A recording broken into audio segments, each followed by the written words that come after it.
Today on entitled Parents. Grandmother forced my dad on street underage, later tried to move in. I just listened to this story in a casual conversation of my elderly relatives, and it is a nasty shock. I asked my mom, and it is true, only they told me a censored version. I knew my grandparents told my dad to move out when he was young, but the version my dad told me was it happened when he finished high school and applied for a job. Real version is worse. My grandmother married young and had my dad 6 months after the wedding. Back then you married after parents of both parties made a deal. So this happened here. When my dad was born, his father went to party because he had a son. And when my dad was 6 days old there was an accident. His dad on a bike versus a truck. Truck's driver survived. There was no insurance because my grandfather was very drunk. So the situation for my grandmother wasn't easy. No job, no money, infant. When my dad was 7, his grandparents arranged a marriage for their daughter. My step-grandfather was scared of being a father as a young adult, but did whatever possible with his limited resources. My grandmother got odd jobs, went drunk, got fired. It happened so many times that later they decided she was to stay home and take care of her kids. My dad was a replacement parent for his step-siblings. Here is where it gets bad. When my dad was 16 and in high school, he wasn't a bad student. His younger brothers and sister were bad students. One of his younger brothers wasn't promoted to next class in elementary school. My grandmother got mad and forced my dad out. "Take your clothes and get out." And she screamed at him, "We will see how long you stay in high school now."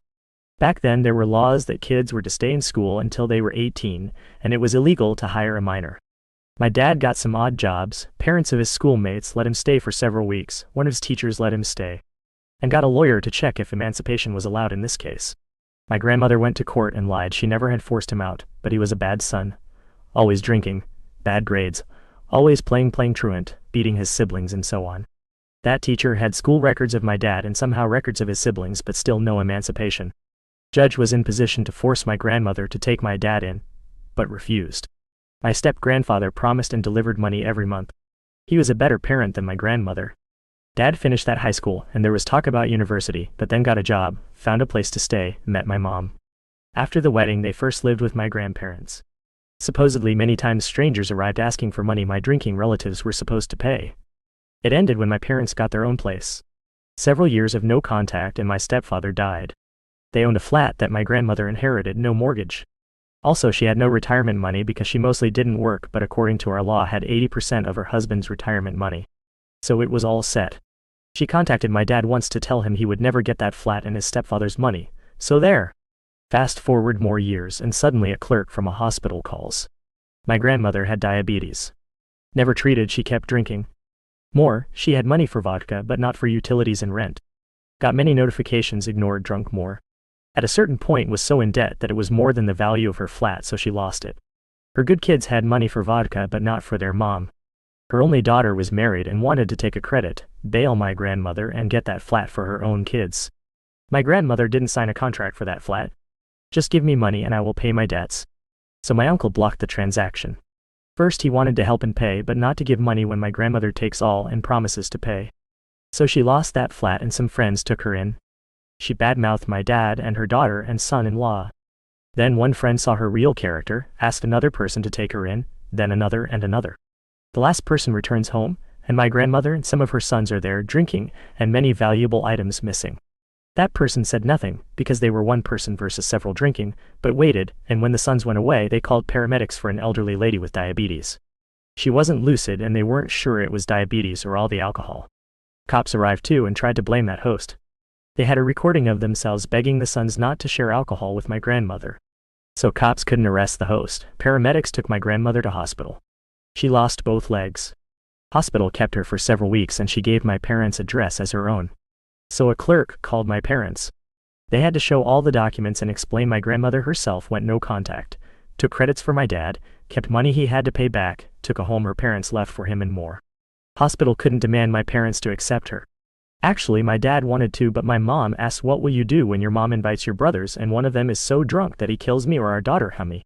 None of her good sons took her in. Hospital clerks tried to put her in a home for elderly, but it didn't work.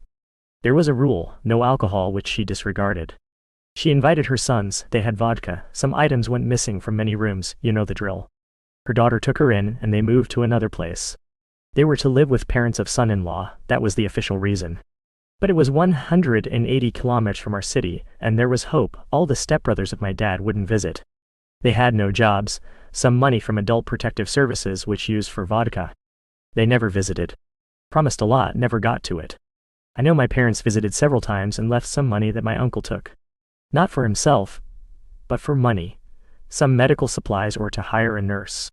He told them my aunt would give the money to her mother and she would drink. My grandmother passed away there and was buried locally. All her good sons went to her funeral and then started a huge quarrel. They demanded money from my parents and my aunt and uncle. You see, all four took pension money and got so rich. Explaining that it all went to nurses and medical equipment didn't work. And this is a not censored story how one person wasted her life.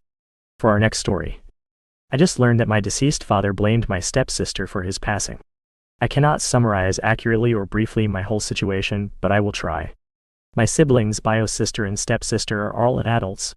Stepsister's mom was married to my abusive father.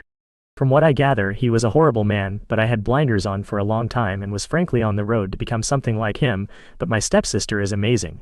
And we have reconciled, and me, our moms and the girls, my sisters, are all recovering a bit. Dad had cancer. It was worse than he told me, and when he died I was blindsided by it. Turns out he knew his clock was up. He was very abusive to my stepsister Dulce. He would verbally put her down, he screamed at her insults and once kicked down her bedroom door to berate her when she did nothing wrong. She has a lot of trauma around that and made herself scarce at family gatherings. When Dad died he left letters. One was to Dulce, and she at first didn't want to read it, but one night while drinking wine alone at home she did.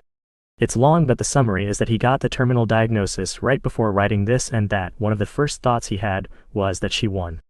He said that she was a brat of a burden he was saddled with and a waste of space, money and time, and that he only put up with her for her mother's sake, but now that he's gone, she'd better take care of me and my sister to make up for unaliving him. Dulce didn't tell me about this until yesterday as we prepared my house to be shown and hopefully sold soon. She found an old box of mine and found a picture of all of us and broke down. She said she wasn't really happy in that photo. That Dad had pulled her aside to tell her that she better not embarrass him with her nerdy commentary or else. I remember it because it was the day we all got together to watch that year's big Marvel movie, and she was all excited, but was quiet the whole day of. I then blamed her, thinking what a diva she was to ruin such a great day, and I kicked myself for it when I realized what happened. She then told me of the letter and pulled it out of her pocket. She'd been carrying it around for days now, maybe more, rereading it, and it's been wrecking her.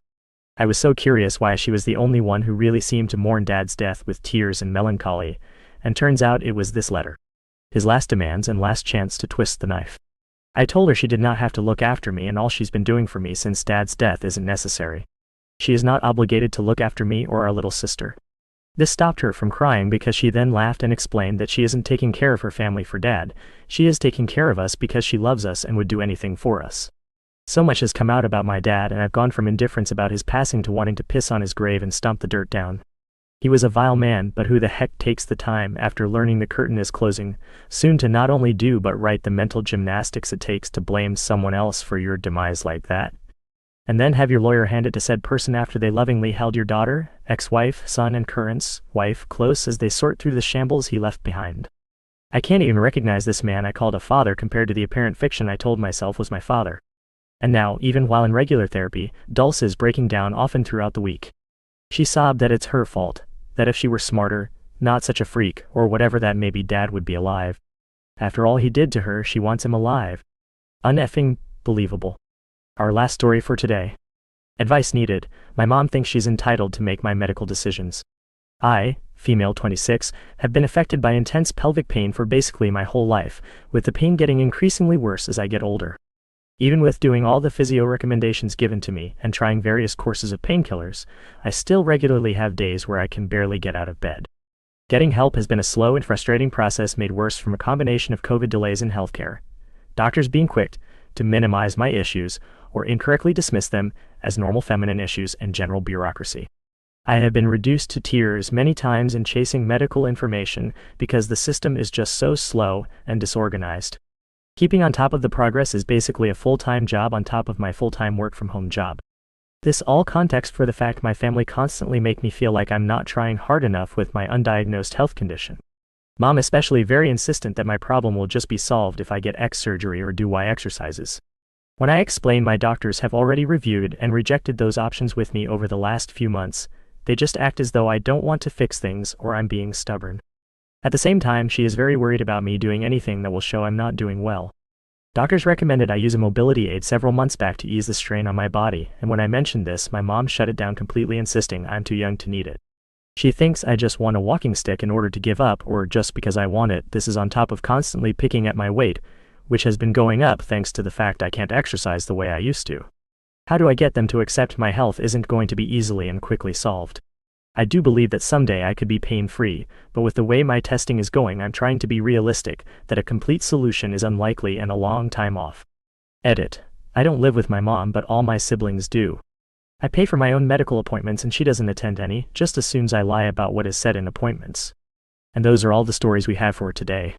See you tomorrow.